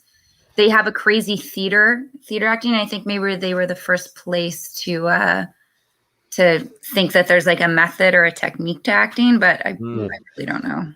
Okay, that's interesting. Cool. Like how is it in the booth to like almost get into the character? Does it feel like you can get into it, or do you have to like warm up, or like what do you have to? Yeah, definitely. There's a bit of like a warm up period when you're first starting, but it's weird because you're alone in a booth. But but sometimes like the voice director will also read the line before you, so you're having something to respond to. But yeah, it's more of a collaboration because you're saying the lines right away, and then the voice director's like saying, "All right, like that's great, that's a keeper," or let's try it again like this, or let's try it again like that. Like that, yeah. Because like you have guys like I think it was in Mortal Kombat where they're like, or Dragon Ball Z where they were like yelling to the point where you're like passing out in the booth. But I'm just like, what is the director telling him? Like, keep yelling, and he's like just yelling. I don't know. So you do have that in doing video games, they'll keep all of your yelling until like the last page, but you'll do things like, okay, now yell like you're on fire, or now yell like, so you're like, yeah, and they're just like, I hope you don't have another voice booking tomorrow, because like, oh wow, interesting. Okay, shoot, okay. Man. And do you have to like get like the honey and lime, like like what happens if you're sore, you have a sore throat and you just got the next gig? I mean, your voice will definitely be like a few octaves lower when you leave the studio, but they're really, they make sure that you're, hydrating and you have a break. I don't think you can be in a studio session. There's rules, like there's actual rules to protect you so that you're not, yelling for 12 hours in a day. So when you're playing Cordelia in Assassin's Creed, I bet there was like a lot of yelling because you only had to do a lot of fight scenes. So I could imagine like how painful that could have been, because all you've been doing is yelling because you're fighting. Yeah, there's definitely there's definitely more characters where, she would be an example of someone that was like it was a much more like aggressive studio session than Anna Becker, who it's just my voice, and that was all performance capture. So for performance capture, I'm actually in the green space with like all the dots on me. Oh, okay. And then they just record your voice as you're doing it. Whereas in the as Cordelia, which actually took place, half of it during COVID, that was just in a studio. Okay. Oh, okay. Awesome. Okay. No, because Peter looked like he had something to say. So I'm like, all right, Peter, what were you gonna say, Peter? No, I didn't have nothing to say. Assassin's Creed, I kind of like. I didn't know. It just seemed like more like less assassins over time. But I was like, but that's just a whole. No, they take a RPG twist now. Oh, really? Yeah. So instead of just like you can be a hunter, a warrior, or more an assassin. So you choose pretty much how you play it. It's really interesting. Like now I'm playing Assassin's Creed Odyssey on Stadia, but I'm gonna buy Valhala for sure. Nice. And so now so now obviously you've done a little bit of you've done theater, right? How is for you, like how is that experience for you? Like how is working on theater on stage different from working in front of a camera? Well, I mean, a camera definitely picks up like all of your little, it's a close-up, right, on your face half the time. So there's definitely a different level of energy that's going in. Whereas theater, you have to be a bit more animated in order to have the entire, theater understand what you're doing. So there's definitely like levels to it. But also like you would get, because that's something I was talking about with my friend. Like if you're doing stuff on film, you're just speaking to like a camera sometimes in like a really quiet set. Whereas like theater, you have like you're speaking to another actor. There's people reacting to what's going on. Yeah, there's a different level of energy for sure. At the end of a play, like you have such a high because you've had this like 2 hours of exchanging energy with an audience. In a film day, you're doing a scene and then you're sitting for 5 hours waiting for your next scene. And then you do a scene, and like 12 hours have gone by and maybe you filmed like 2 scenes in that whole day. So it's like completely not the same energy at all. Have you done? Oh, sorry. What are you saying? I was just going to say, so you don't get a high from film. No, I mean, not the same. You'll definitely like get your inner like sense of accomplishment if you had a really difficult scene that you had to do or that you were nervous about doing, but you're not getting like, 200 people standing and clapping for you. Like you have to wait for the movie to be out and to be in the cinema room like with everybody else. So it's kind of like, it must be nerve-wracking like in the meanwhile while you did the film and when it's out and you get to watch it with the audience. Yeah, and by the time that you finish a film, it's come out. It's 2 years ago that you shot it. Yeah. So you've already moved on to other projects. You're not even like thinking about that movie anymore. Oh, okay, I see. It's not the same. You don't have the same relationship to it. And the way you talked about theater, like it kind of sounds like the experience of being a stand-up comedian. Have you ever considered stand-up comedy? No, I like bow to all of you guys because that is terrifying. I like don't know how to do that. No. No, honestly, actually, I'm also I'm also gonna say that too because I went to see your play Grandmothers with you, Natasha Garjul and Tony Calabretta. By the way, you did a fantastic role. But I'm like, just like I was just watching all of you and I was sweating like, oh man, if I was on stage, I would have been like, fuck, I forgot my lines. But that's it. Like, cause when you're working on film, you know, you're saying a dialogue and like line and then that's it. But on theater, like it must be stressed. Like if you forget a line, like how do you cope with it? Yeah, that is like the fear. Mm-hmm. Forgetting a line in theater and forgetting a line in an audition are like terrifying. Like I have nightmares about, you know, showing up to an audition and not knowing my line or being on a stage not knowing my line. But you just have to practice, you know, it's like how athletes train. Like you have it so practiced and structured that by the time you're on stage, you don't have to think about your lines and you can just then have fun. And if you forget about your line, like you do have a cast member who's going to save you or bring you back so there's a lot of like working together like that. Okay. Interesting. How many plays have you done? I like Grandmothers was the first play I had done probably in like 10 years. So I did a lot. I did a lot of theater when I went to school in New York. We did plays at the school, and then I did one play. Actually, I came back to Montreal after theater school and thought, like, I don't want to be an actor. This shit is crazy. Like, this industry is really hard. What was I thinking? So came back, went to Concordia to try to get a real job. Realized that I was so unhappy. And so I took about a 2-year hiatus from acting. And the thing that got me back into it was this like non-union, low-budget play that I had seen on like Craigslist advertising. I went and auditioned for it and did it. It was in the small black box theater. And I was like, okay, this is for me. I love this so much. So since that play, which was when I was like 24, 25, I hadn't done theater again until Grandmothers, which was last December. Yeah. It's already here.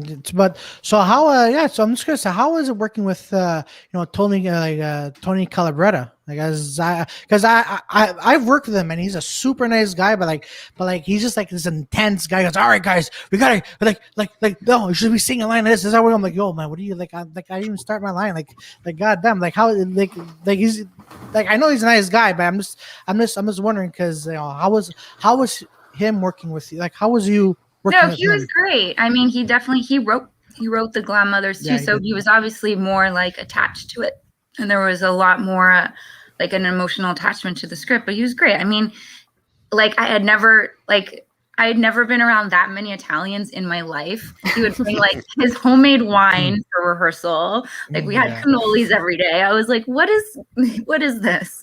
Yeah. So yeah, and it was it was fun. It was like, we always had wine during rehearsal or after rehearsal or like, so it was fun. And it was, I mean, he is an intense person, but I honestly loved that cast so much. Like we all still talk to this day and that's good. We really did like form a family on that during that production. So that's good. That's why I like a lot Tony Calabretta because we didn't share the scene on night shift, but he was working on it and I saw his work, and then like on set he's just such a strict like, all right guys, but then off set he's like this totally open arms guy. Yeah. Like, hey, you guys want lunch? I'm like man, like then like there was a cast member who was sweating when he got off set. He goes, man, that guy's intense. Like it was literally he was drinking, like his hand was shaking. He goes, I can't handle another 3 hours. And then Tony goes, hey, let's get back to work. Oh shit. But yeah, no, it's fun. He was pretty relaxed during the rehearsal period. I mean, it was in theater, so I don't know how he'd be on a film set if it would be a bit different, but he was pretty relaxed because it was it was like 5 of us and we were all really close. So if anything, like we joked too much. Like we didn't like we wouldn't start rehearsing till like much later because he was like cracking jokes the whole time. Nice. Yeah. He does that. He does that a lot. So what do you do like like when you're off time? Like what's your like interest that you like doing besides the acting? Like how do you like chill out and? Yeah, what are your hobbies? You know what? I actually have a really hard time like with the downtime. I'm like, what do people do? You think like you want all this downtime, and then COVID happened, and you're like, no, never mind. I want like busyness again. Business, yeah. What do I like to do? I'm a really social person, so the COVID's been hard for me. I like love seeing my friends. I'm moderately active. Like I like to go hiking and skiing and stuff. In general, I don't have like. Go ahead. Sorry. What were you saying? I interrupt. Sorry. No, I don't have like my hobby's like acting, but so it's hard to figure out how to fill that downtime sometimes. Shoot. So awesome that your job is actually your hobby. Yeah. Yeah, it's great, but it's also terrible because now you don't get to do it as often because everything's fucking close. Yeah, and you also start approaching the job a bit differently when it becomes your financial income, right? Oh yeah, of course. Yeah. There's a pressure to it, so it can take away from you just enjoying it. Yeah, obviously, okay. Yeah, because you have to do those parts that will pay the rent, but otherwise you wouldn't do, right? Or like it's just you're wanting the part for not the right reasons. You're wanting to get a part, not necessarily to play it, but because like you have bills to pay, or so it changes. There's that thing like that might affect the performance because you wouldn't approach it like if you were really passionate about the role, right? Yeah, and you just don't enjoy it. You sometimes it's easy to lose track of why you're doing it and or the enjoyment of it because it's no longer a hobby anymore. It's your job. Yeah. Okay. Yeah, I see. She's like, "You're the female Genghis Khan." You're like, "Oh, god damn it! All right, I'll take the role. I'll take it." You're playing Invisible Woman on Fantastic Four. I hate that fucking team. Shit. Let's do this. Well, not the one that played for Fox. I think they got him now, so it's okay. Yeah, I know. It's okay. Well, we'll see until it's done. Yeah, exactly. Yeah. It won't be worse than what we saw then. Like I never seen a movie where like when they're like doing like the presser and they're like, "So, what do you think of the movie?" You're like, it's kind of garbage. It's like, "Whoa, there's the actors." Like, what the heck is crazy? Yeah, I know. Were you ever not like that, Brittany? Like you're being interviewed and then you're like you want to say, "And this movie like I did a bad." This was a bad movie, but I still got to do it. Like, was there like, did you ever have those moments, or were you just like, no, it's good. I would never say like everything I've ever done is like amazing, and like for sure not. I've done like low budget things or things that like that aren't great, but I would never like say what it is. Let's put it that way. So what was the? Oh, okay. I was just about to say, what was the first thought? I saw that. I was like, what was it? You your mind. It's a really small community, so I need to. I hear you. We understand. Yeah, there were that actress, really well known, that fucked up her career by thinking about Jada Patel, like that. You know that movie called Knocked Up or something like that. Yeah. Catherine Siegel, I think. Catherine Heil? Yes, her. Yeah. She moaned about the mess whole. Up her career from that, did she? Oh yeah, that was no. Megan Fox did it in Transformers. Oh man.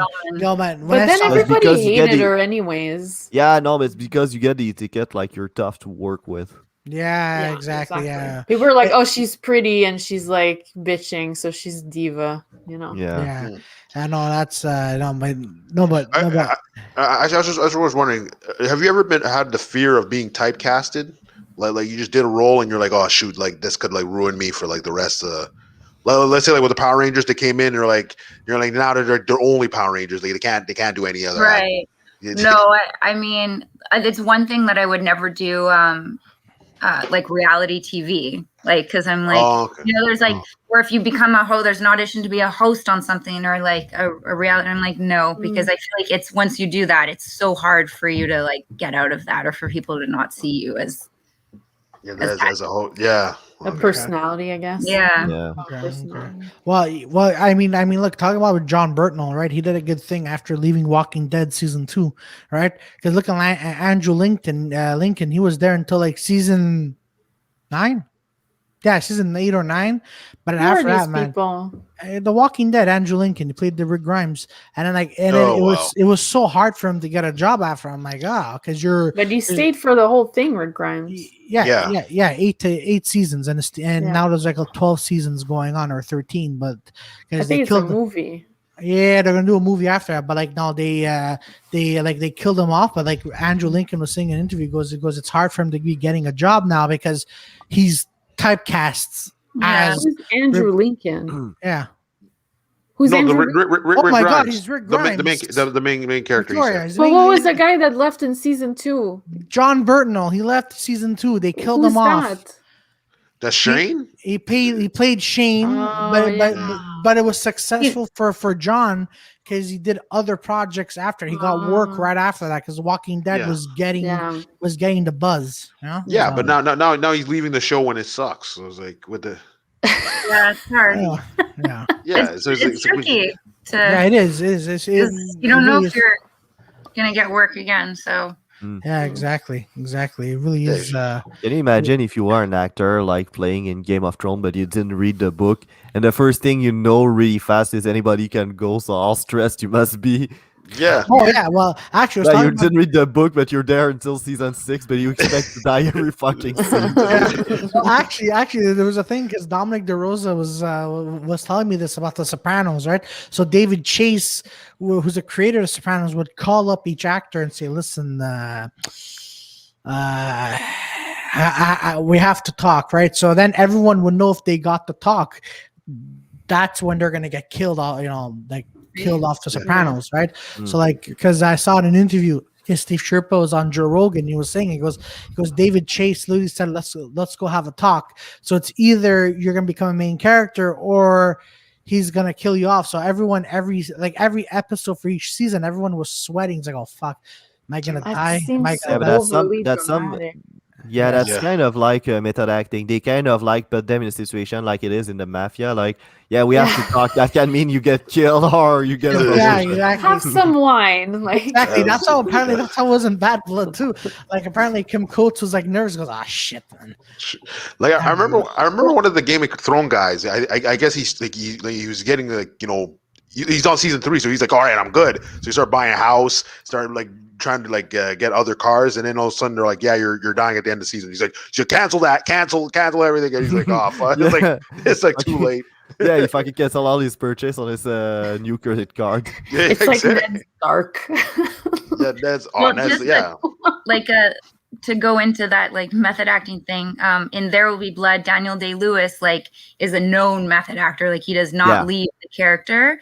And originally, I forget who was originally cast as the priest, couldn't handle Daniel Day-Lewis, and he ended up quitting because Daniel Day-Lewis would be like at the craft table, like hating him offset when they weren't shooting, and the actor was like, I can't deal with this, and ended up leaving, an insane film that did so well. Like it's oh no, that movie was fucking crazy. I watched it and really it's nuts.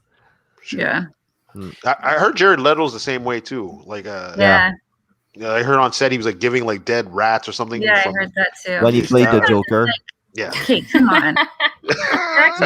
You realize there's some part it's called acting, right? If you play an asshole, you don't need to be an asshole outside of your role. Also, it's like the worst Joker to method act, Yeah, exactly. Can you imagine if you please it? You don't need to do that. Like, actually, James Gandolfini also was Meisner trained. So it's like, Meisner's not like, you leave it after you're done the scene. Like, you're not still No, that's like I've been hearing a lot about that. Like people who saw him in The Sopranos and who know him outside work, it's like night and day with him. Like he could be an asshole, and then when he's done work, he's just like, "Hey, so you want to go grab a coffee, motherfucker?" Actually, same thing with Joe Pesci.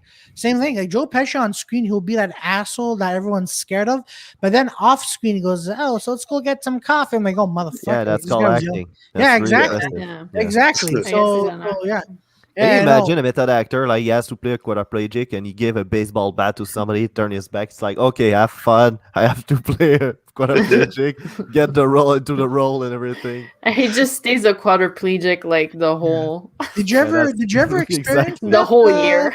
Brittany, did you ever experience that? Like, were you on set and you saw like actors who were method acting offset too? No, it's not like a common thing anymore. Like, I think it was really big at some point, but a lot of actors are not like that because that's insane. Like, also for the type of movies that are coming out nowadays, like you don't want to be that person. Exactly. Like that's a criminal. You don't want to be a criminal off the.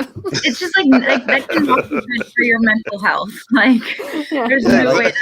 Everybody that talks about like a method actor, like a colleague they had, it's never positive. It's always like, look at that fucking prick. Yeah, and like it is like a pretty selfish way of acting too, because you're sabotaging your partner's performance because you're like this, even off screen. You know what I mean? Yeah, it like must be one of the worst offender of that I've heard of. It was Jim Carrey when he played Andy Kaufman. Yeah, I heard that. Shoot. Yeah, really? Yeah, there's an old documentary was like acting like Andy to Andy Kaufman parents. That was just fucking selfish and stupid. Yeah, but Andy Kaufman is so cool. Yeah. So what's your point? What? I feel like that's something to say. It wouldn't be draining. I would love to have someone act like Andy Kaufman all the time. Yeah, but it's like just Jim Carrey doing his rendition of like Andy Kaufman. He wasn't really acting like Andy Kaufman, so he was just being an asshole, basically. Honestly, Jim Carrey sounds like he would just be exhausting, even as himself. You know? Yeah. That's what I hear. Oh, that's what I figured. Yeah. I remember I met Dustin Hoffman, and he was kind of like, I don't know if it was like it was a character or the way he was. He felt like when I saw him twice, he was like different. But like the first time, I remember the first time I see him, he's all like I guess someone was like a fan of him. I was like, oh, dude, can this guy take a picture? He's like, yeah, everybody gets the fishes but me. I'm like, oh, okay, what the hell? But then the next time, what? Yeah, I was just like, what the fuck? But I remember I was like, I wanted to watch this movie after like we kept telling him like, okay, you have to get to the plane because there's a lady that's there that like she's kind of like she'll shut the door like no matter what. He's like, she won't shut the door. I'm Dustin Hoffman. I'm like, no, bro. Like we're all like, dudes, you can shut the door. Then she shuts the door. He's like, what? And he has a martini. He's all like, somebody finish this. And he's walking towards her. He's like, you can't do this to me. I'm like, I like this guy. I'm watching movies. I'm watching Rain Man. Like, I love this guy. Since then, you've been watching all his fucking movies. Yeah, that's what I was watching. I was like, dude, I want to be... Anybody that talks about themselves at the third person, like... It's fucking beautiful. I love it. Oh, yeah, you have to hang out with a guy just to watch the madness unfold. Actually, Brittany, speaking of Dustin Hoffman, like you were in a film with him and Paul Giamatti, right? It was Barney's version. Yeah. So besides what Peter was saying, like how was it working with Paul Giamatti and Dustin Hoffman? Oh, yeah. I didn't have any scenes. My scene was with Paul Giamatti, and like he was like the nicest, coolest, smartest person ever. He went to Yale in theater, so he was just like very smart. Meanwhile, like eating a large poutine, smoking a cigarette, like talking, like he was just like a very cool, interesting person. Okay. Awesome. Shoot. Yeah. Oh, yeah. Have you ever worked with the Zombie Boy? Well, before he passed away. He passed away? No. Yeah. I didn't know that he passed. Yeah, I believe I heard that. I didn't know either. What are you making a face for, Claudia? Okay. No, Zombie Boy passed away.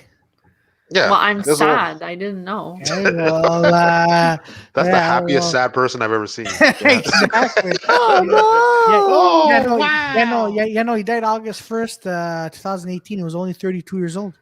Yeah. Probably fell off a balcony. I'm like, god damn. I'm like to me, he was a cool dude, man. Yeah, he was really cool. Like he was in 47 Ronin. He was part of the poster, part of the poster, but then he only had like 5 seconds in the film. Like, god damn, they paid a lot of money for him to keep him in there for 5 seconds, though. Yeah. Nice. See where his tattoos got him? Got him on the front page, man. He's like, that's what I just all like. Oh, god damn. Yeah. God damn. Yeah, but have you ever worked with him or? No. No. Okay. No, I know of him, but no. Yeah, because I thought he was like, he's like Montreal born. So I thought it's a very similar circle. So yeah. Yeah. All right. No, well, that's cool. So are there like any directors like you ever want to work with? I really want to work with this director. Like who would be that one director? God, I'm the worst with directors. Like, well, listen, the Mandalorian's looking for someone to replace Gina Carano. Yeah, exactly. Exactly. Brittany, Brittany. Ron Favreau's gonna be wanting a replacement. As long as don't speak about World War II on your free time, you should don't mention Nazis. You know? Don't mention Nazis. Go there, the Empire is acting like Nazis, and she got fired, but she's like, "What? That's what George Lucas said, motherfucker." Yeah, you'll be fine. You'll be fine, Brittany. You'll be fine. Yeah, no, I'm so bad with directors. Okay. Oh, really? I probably should have looked something up before. That's okay. Just say any. When you say you're bad with directors, what do you mean by that? Like I won't I'm bad at like remembering names, or like if I see like a lot of films that I like and it's by the same director, like I'm terrible at remembering like the director. Oh, okay. Yeah. Shoot. Okay, I thought he was like talking to you, and you're like, I don't know who you are. Get out of here. Yeah, like I'm bad with that movie, and I'm like, no, I really only like I'm taking some time off, like. It's like you see Michael Bay in front of you, like, yeah, get the fuck out of my face. Like, I really don't know you. Throw Okay? the script away, start improvising like a prick. Think my character will do it like that every 2 minutes.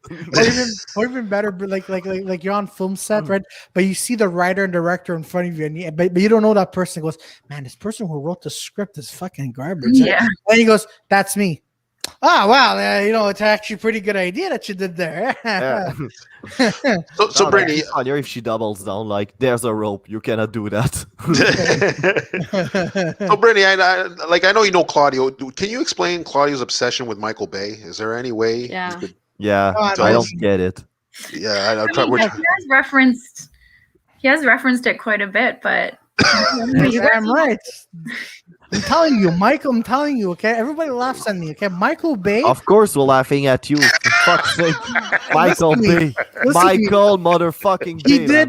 He did only 3 good movies. All right, 3 You're good being movies. way over generous. He did that. What did he do? He did that. Bad you don't even know Bad Boys 2. What is he gonna say? He did Bad Boys 2. Yeah. And he did Armageddon. All right. And then he did and he did The Rock. So yeah, but The Rock on the same time, like with Sean Connery and fucking Alzheimer doing Alzheimer and Greg Williams doing the fucking music. Yeah. See, that's a good movie. You see those that's one of his good movie, but I mean, for fuck's sake, I don't respect the guy just because he made 3 good movies on all the shit he made. Okay, the guys made 6 Underground and Bad Boys 3, and he's a fun director. Okay? He also made a Pearl Harbor, which cannot be forgiven. Paul Thomas Anderson. See, I went and googled him. Yeah. He's like a crazy director, and all of his films are like really interesting and really original. Okay. Oh, that's really cool. Oh, interesting. He did There Will Be Blood, and like all his films kind of live. I know that movie. Yeah, my buddy. Yeah, my buddy. Freaking. We talked about it also. Yeah. Okay. That's fucking. Yeah, he did like. What else? What is his other favorite famous movie with Tom Cruise in the 90s? Mongolia? Yeah, I did Mongolia. Yeah. Oh, Mongolia. Oh, that was good.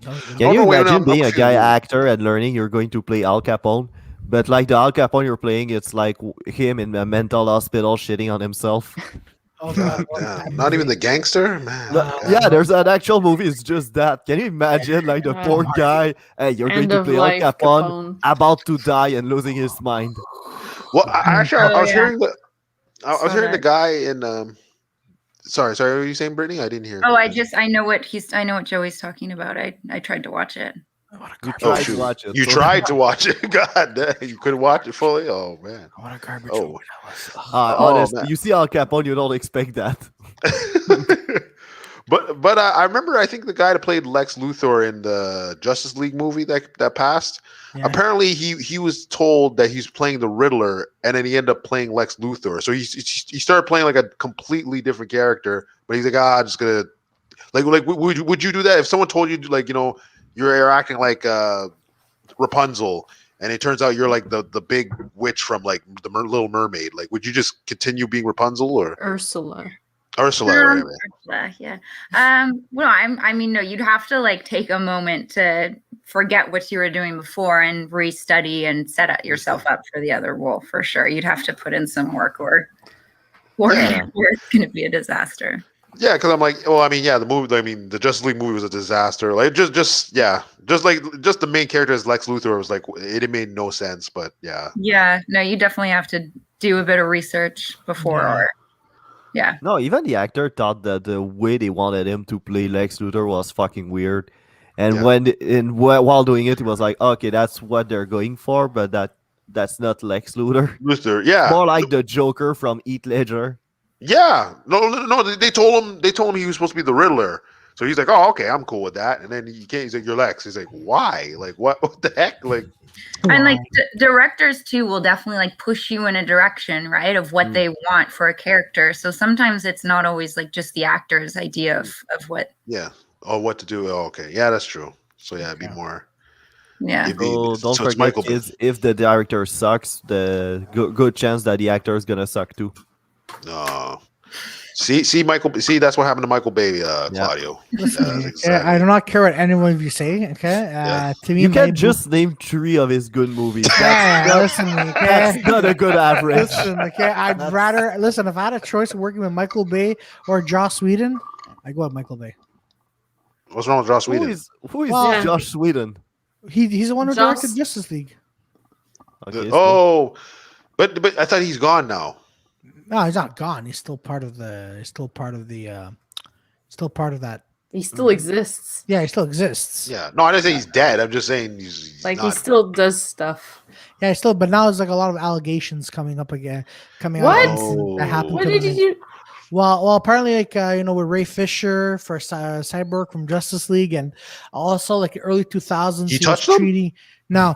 What is going on? Well, I'll just find out what's going on and No, not that. He was treating him like he was treating him like he was treating him like garbage. Basically, he was treating like even in like the early 2000s, with a girl played Cordelia. Like she came out in allegations saying, "Yeah, no, he was treating me like crap on Angel." I'm like, oh god damn it. Can you imagine Stanley Kubrick the way he treated some of his actors today? That wouldn't fly. Yeah. Do you remember that chick in the movie's called The Shining? Like apparently was really trying to get them depressed and stressed, really? So they look really scared shitless every time. Yeah, because he was like, he had, I think, he was like abusive during it. Really? Wait, he's like OCD or so. Stanley Kubrick is like apparently that stair. Like I think it was either you, Brittany, or Claudio that told me like the staircase scene. She had to redo it like 200 times. The same scene. It took like days. The same scene. Yeah, because he wanted them to be like really tired and to be fucking pissed and that kind of stuff. So that's why he was really purposely making them pissed stuff. Shoot, sounds like a cult leader, man. I was like, god damn. Oh yeah, basically like they were isolated and everything. Shoot, they're hungry. He's like, oh, please stop. It's like, all right. No one feed the actors. Yeah, exactly. Nobody feed them. God damn it. Take 222. It's like, oh god damn it. Sir, we've been working on set for 15 hours. Do it again. Only winners get food. Yeah. Red lotion on your body. Oh, wrong movie. Sorry. So Brittany's like, let's say one of us, me, Joey, or Victoria, because we know Claudio's the superstar actor. We want to jump into acting. Like, how will we get into? Do we have to go to like theater school? Do I have to like go around, or do I? No, I mean, I would definitely suggest take some classes if you have, just to see if it's something you enjoy doing. If you don't like doing it, don't do it. And Montreal's a really great place to start. Like, it's a really open community. There's quite a bit that shoots here, which is amazing. There's lots of local agencies too. Yeah. The biggest thing is probably like getting an agent, and then to get an agent, like I would suggest doing, student films or short films, building something so you have a demo reel that you can give to an agency as, your work. And then from there, getting signed with an agent, and then you get to start going on auditions. So how do you find like a good agent? Like, how do you find like a agent that's like not gonna like, ACTRA Montreal, which is our union, lists all agencies that have been verified. So any agency on their website, is a legit talent agent. And they list all their contact info too. Okay, nice. Shoot. Okay, that's cool. So I'm not going like Don King. I'm like, can you help me out? He's like, yeah, no problem. And he's just robbing me the whole time. Yeah, no, I had those. I had those a few years ago, where I found an agent, and then like I sent him like 1 or 2 demo reels, and then he's like, yeah, $50. I give him $50, and it's been 2 months later. Sorry, the number you have dialed does not exist. Please try and come out. Shoot. Fuck. The moment anyone's asking you for money up front, it's probably a scam. Yeah, you give money actually. Yeah, well, there was one, he was also a comedy producer. This was back in the day, so he was a casting agent, right? He goes, yeah, so don't worry, just give me $200, and then I'm like, so the idiot that I was, I'm like, oh, because they needed extras for X-Men, I think it was Days of Future Past, so. One of the X-Men films. So then like, and this guy, I would see this guy as a comedy producer. I would go to his open mics often, right? I know who it is. So yeah, so for fuck's sake, against it with him. So then I'm like, all right. So then I gave him. Yeah, exactly. No, DR. Richard Mullen was your agent? No, he wasn't. No, now that explained the level of hate you got for him. No, so then after that, I see him every week. I'm like, so am I gonna get this thing? He goes, oh, don't worry, it's coming. And then a month later, like this guy just like disappears. I'm like, and everyone's mad at him. They're like, oh man, like where is this guy? I'm like, oh motherfucker, he took $200 from me. God damn it! Yeah, well, really? Okay, so basically just $50. That was nice. Yeah, $50 was another agent. Oh, you lost $250 at the start. No. Thank you, Brittany. I can be your agent, Claudio. I can be your agent. I'll find you gigs. I can be your agent. Take some B12 so you can remember what we're talking about. $400 up front. I can be your agent, but most of the role I'm going to give you, it's in Nigeria. Oh, there it is. Go with that. I'll send you to Russia just so you get your acting up. Did you ever have scammers like that, Brittany? When you first started acting? No, I mean I had my mom with me, so she was okay. That's lucky. That's she was pretty. We had reached out to someone in the industry, and they said, if anyone's asking for money, like it's not a legit thing. So we knew.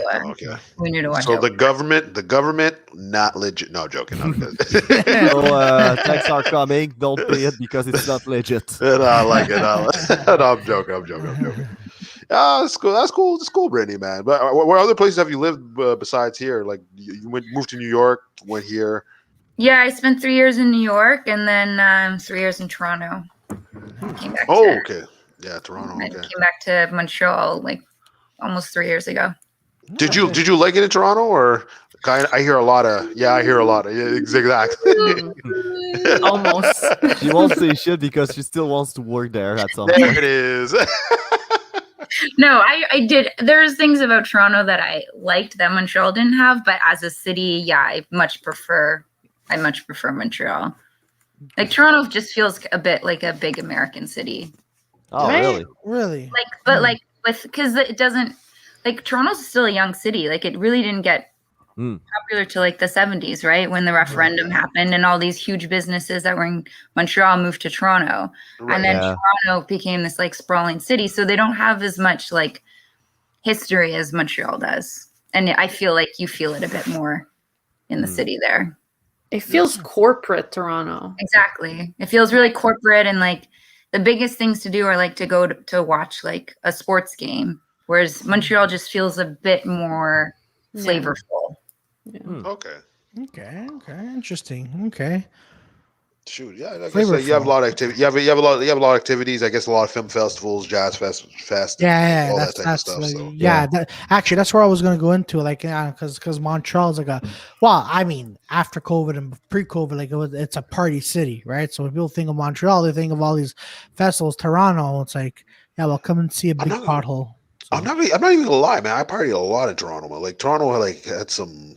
It's weird because the parties end short, but like I find like the I guess since they work hard, they just play hard, man. So yeah, I had fun in Toronto too. Like I liked their nightlife there for sure. I think it was more like the feeling. This is my take on Toronto is because it was a small city not that long ago, and now it's this big city. I feel like, most smaller cities are more conservative, and I feel like Toronto's definitely obviously more conservative than Montreal. Yeah. But I feel that there's like this passive aggressiveness to people. Like I couldn't tell, like I remember going on the metro and I like put my foot in to catch the door so I could go in. And someone was like, you shouldn't do that. It's dangerous for your foot. And I was like, do you want to yell at me or are you concerned about my foot? Like if you want to yell at me, if you're worried about my foot. How are they going to do it? Excuse me, but you shouldn't put your foot in the door. I was always confused with my exchanges with people because it felt like they wanted to yell at you, but they like were still so polite. Yeah. But that's Ontario for me. That's what it feels like. It's like they're too nice. You cannot hate them. You cannot tell them to fuck off. Like they're too nice. Yeah. I feel bad because I will tell people to fuck. Like I go straight to the point, but over there it's like they won't tell you to close the window. They'll be like, "Don't you feel a bit cold?" Like, just tell me to close the fucking window. That's how I felt. And you're like in a big city, and like I had lived in New York before that, so I was like really caught off guard because New Yorkers will just like be completely direct. And in Toronto, I was like, I don't know how to communicate with you. What do you want? Tell me what you want. Use your words. Oh man, okay, that's cool. Yeah, no, no. Montreal is actually that, like that better, nicer, calmer. Calmer though. I mean, I feel like we're the meanest province. Like, Canada hates Quebec. Like, we're like much more rude and like. Yeah, that's the fun part about Quebec. We're more rude than everybody everywhere else in Canada. Yeah, it's lively. Yeah, that's exactly it. It's lively. Yeah, right? I guess. I was at a restaurant. You go in Canada, it's like Demolition Man with Sylvester Stallone. You come back here, it's like that Dennis Leary fucking rebel group in the sewer. There's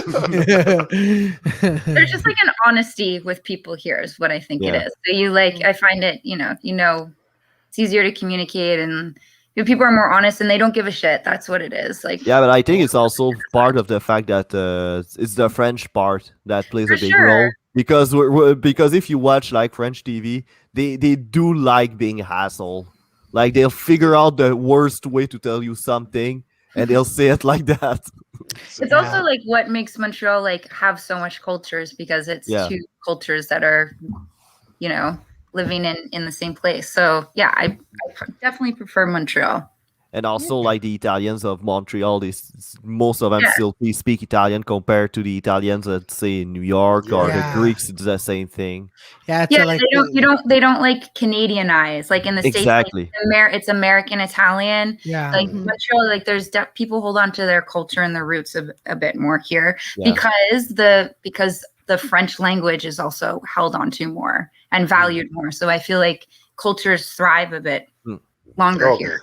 Yeah, that's right. And also going back to Italian culture, like watch like an Italian American and Italian Canadian argue about if they say sauce or gravy, the best 2-hour argument you'll ever see.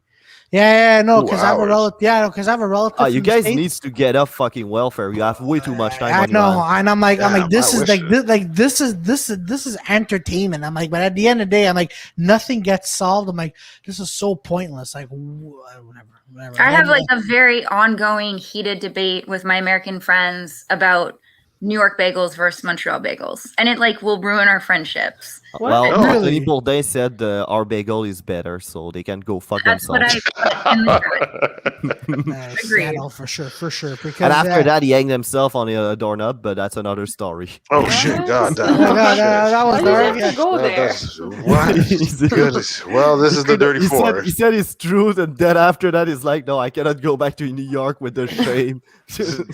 God, but is this like a Jeffrey Epstein? He didn't kill himself, you know. They didn't want him. You think? Yes. They didn't want him to say that the Montreal bagels are better. I was talking about Jeffrey Epstein. Do you think he killed himself? I'm sorry. Oh, God, or is he method acting? No joke. God, I was getting ready for my next role. I'm supposed to be dead. That's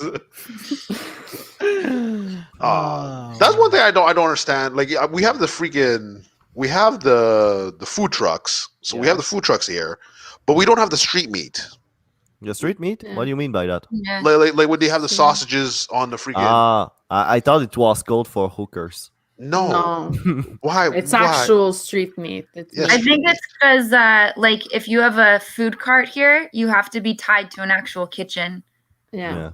You have to have a restaurant with a kitchen that's tied to the food cart. So I guess if you're street meat, like, that's the one thing with Toronto. I'm like, oh shoot, man! Like I don't even have to go to McDonald's. I just like right there's the street meat right outside Skybro. I'm like, yeah. It's Quebec government shit. Honestly, oh god damn, it's man, fucking stupid. It's freaking ridiculous. Oh, that and the liquor thing is like, whoa, like yeah, that's too. It's really retarded. Like it dates back from the 1921, and he's celebrating. It's 100th year, and I'm like, motherfuckers, if it were just of me, you wouldn't exist. Yeah, exactly. You'd be out of job, back at doing like $12 an hour, doing the same fucking thing. Yeah, that's freaking shit, man. You're paying like was it $80 for Grey Goose, and then you go to like San Diego, and you're paying like $20. Like, god damn it, man. Feels so cheated. Yeah, and every French from France that comes here and go to the SAQ always get out of it like laughing or angry. Because there's one guy, the seller from the guy from SAQ told him, it's the most imported wine from France, and he's like, fuck, I never saw that in my life. Yeah. Actually, Brittany, that's what I want to ask you. Like, even though we're sorry to change the topics, but have you ever like been to like the theater to watch Cats in New York, or have you been in Cats? Or no. I don't think Cats wasn't on Broadway when I was living there. But yeah, I definitely went to like as many shows as I could go to when I was in New York on Broadway. It was very fun to go see them. Okay. I'd be like, god damn, man. I don't think I can picture Claudio doing it. Why me? I think doing Cats. Why? I think just because it'd be funny to see you in a cat suit. Yeah, not funny, but I'd be like the Italian, authentic. You'd be like, Ma, I'm a cat. That's it. No, I'm never. No, I'm never gonna do that. I'm never gonna do that. Don't bring that up, guys. Don't bring that up, please. I'm embarrassed. Peter, we should start a freaking movement. We should start a movement. Why are you embarrassed? No, I want to know what the fuck's going on. Because I hate Cats. You don't want Brittany to know anything? Cats? I hate the movie Cats, and I saw the movie Cats. That's fine. A lot of people fucking hate it. It would have been better if you were in it, Claudio. Yeah. Well, you know what? I can't. I'm sorry. Why you can't?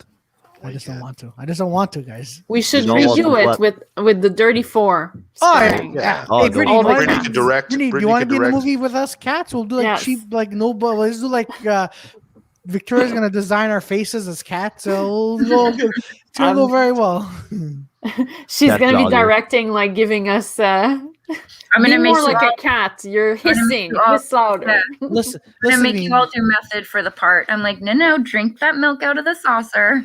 Listen, Listen, if one day we're in a movie and Brittany's gonna have to direct us, we're gonna be the reason why she's gonna start alcoholism. Okay, I'm just saying. What? Why? Because you know how hard it is. Pretty sure she drink alcohol. Do you drink No, alcohol? listen, guys. We're all having a good time. So we're not causing her drinking alcohol. Yeah. So what the fuck are you talking You know about? what? I don't know, guys. Okay, you know what, guys? Yeah, she lived in Toronto. Of course, you got to drink, man. You can't. Yeah. I lived in New You York. got to drink. Okay, Yeah, well, there you go. Same thing. Yeah, New York. okay, all right, they're perfect. Okay, good, good. So you I don't are know, gonna That's how she direct goes us through to- all those fucking days is we're waking up at 4 a.m. Yeah. That's true. That's Yeah. true. That's true. Yeah. That's true. That's Yeah. very true. Man, I wake up 4 a.m. and you'd be like, "All right, this is your role. Like, just read it to me. I can't. I can't. Just read I it can't to remember me. this. What does I it can't say? remember this. Hey, Just read up the man, I lines. can't remember that. I can't remember that, Oh, guys. look at Thompson. Directing you guys would be like hurting cats. That's true. That's very sad and true. Unfortunately, No, it's not really We would- sad. It's just it is what it is. Exactly. It is what it is. Exactly. It is what it is. Yeah, we're all having a good time, and oh man. I love how you just do that. I love the silence. It's really I good. love it. You're like, we're having a good time. Very good. Yeah, it looked like John Lajoie trying to pretend he has a party at home, and he's like, "Yeah, I'm having fun with Steve," and he has nobody at home. Oh, it's cool. We're here with a live actress. You know what I mean? That someone's in the business. Sorry, Claudio. Sorry, Claudio. Yeah, I just want to say, so somebody in the business just doing their thing and like living their dreams. I like that. That's really exactly. cool. This is fun. It just is. It just is. All Would right. you do like Japanese like movie or show? What are you Do I have to asking her? speak Japanese? Yeah. What? You never seen like American actors just doing like UFC like there's certain fighters that would go do like a Japanese like game show type, like game show thing, but also like a show. Like a soap opera. Like would you do like a show in like another language that you have no idea what the heck was going on?